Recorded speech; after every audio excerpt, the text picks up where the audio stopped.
আপনার চারপাশের অন্ধকার কি আপনাকে ভয় দেখায়, নাকি আপনার মনে হয় সেই অন্ধকারের ভেতরে লুকিয়ে আছে অন্য কেউ যে নিঃশব্দে আপনার প্রতিটি পদক্ষেপ লক্ষ্য করছে?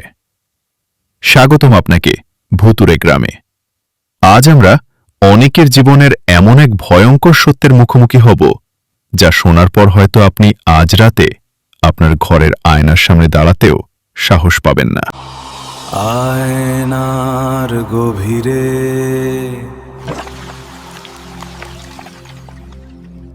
কার ছায়া কাঁপে,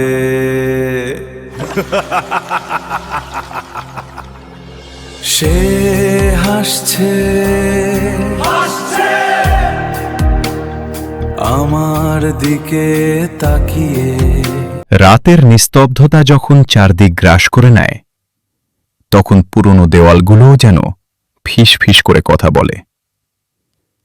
অনেক চেয়েছিল নিরিবিলি পরিবেশে তার নতুন উপন্যাসের কাজ শেষ করতে, কিন্তু সে জানত না এই জমিদার বাড়ির ধুলোমাখা এক কোণে অপেক্ষা করছে তার জীবনের সবচেয়ে বড় বিভীষিকা। অনেক আয়নাটা পরিষ্কার করে বসার ঘরে রেখেছে।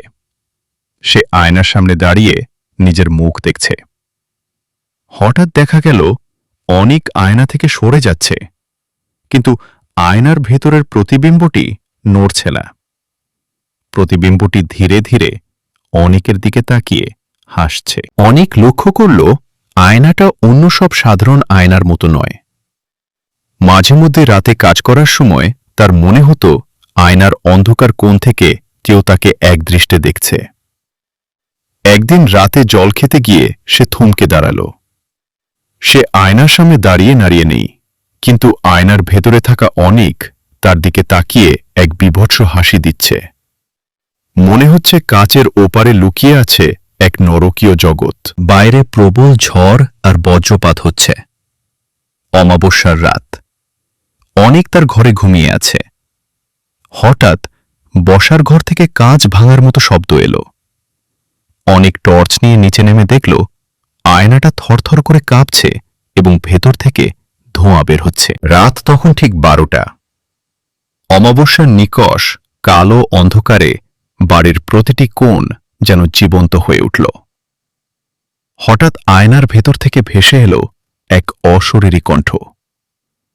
অনেক, তোর সময় শেষ, চলে আয় আমাদের মাঝে।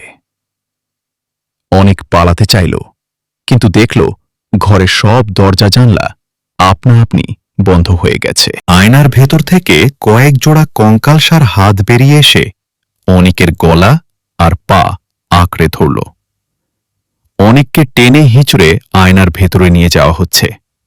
সে বাঁচার জন্য চিৎকার করছে, কিন্তু তার চিৎকার শোনার মতো কেউ নেই। শেষ দৃশ্যে অনেককে আয়নার ভেতরে বন্দি অবস্থায় দেখা যাচ্ছে। আয়নার বুক চিরে বেরিয়ে এলো সেই প্রাচীন জমিদারের প্রেতাত্মা। কঙ্কালসার হাতগুলো অনেককে পিশাচের মতো টেনে নিয়ে যেতে লাগল। অনেকের আর্তনাদ সেই নির্জন বাড়িতে প্রতিধ্বনিত হয়ে মিলিয়ে গেল। পরদিন সকালে ঘরটি ছিল একদম শান্ত, কিন্তু আয়নার ওপারে এখন শুধু জমিদারের প্রেতাত্মাই নয়, অনেকের আতঙ্কিত মুখটিও স্থায়ীভাবে আটকে গেছে। আয়নার গভীরে কে তুমি? আমার প্রতিচ্ছবি না। ভেতরে এসো।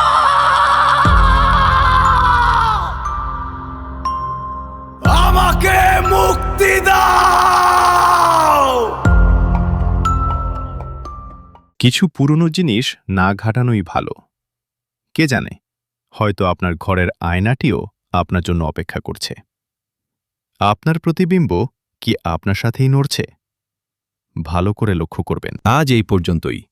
আমাদের পরবর্তী ভৌতিক গল্পটি মিস করতে না চাইলে এখনই সাবস্ক্রাইব করে দেখতে থাকুন ভুতুরে গ্রাম।